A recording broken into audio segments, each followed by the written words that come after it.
With the passage of this bill today, it's pretty clear that we're sending a message to the Democrat-controlled Senate. It's time to do your job. And the principle, I think, is pretty simple. No budget, no pay. Listen, American families have to do a budget. They understand you can't continue to spend money that you don't have. We're committed to doing a budget on the House side, a budget that'll balance over the next 10 years.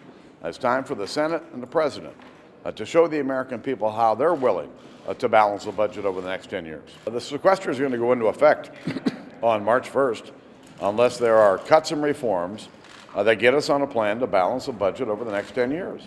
It's as simple as that. How do you feel that this strengthens your hand? I mean, Senator Reid was emphatic in his praise for you earlier in the day here. Do you think that, what do you make of them coming around here all of a sudden? Listen, after 4 years, I'm glad the Senate has finally decided to act. Because there was no indication they were going to do a budget until we announced last week that we were going to move this bill that said pass a budget or no pay.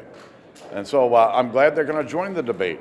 But it's time for us to get serious about how, over the next 10 years, we balance this budget and put America on a sustainable fiscal path.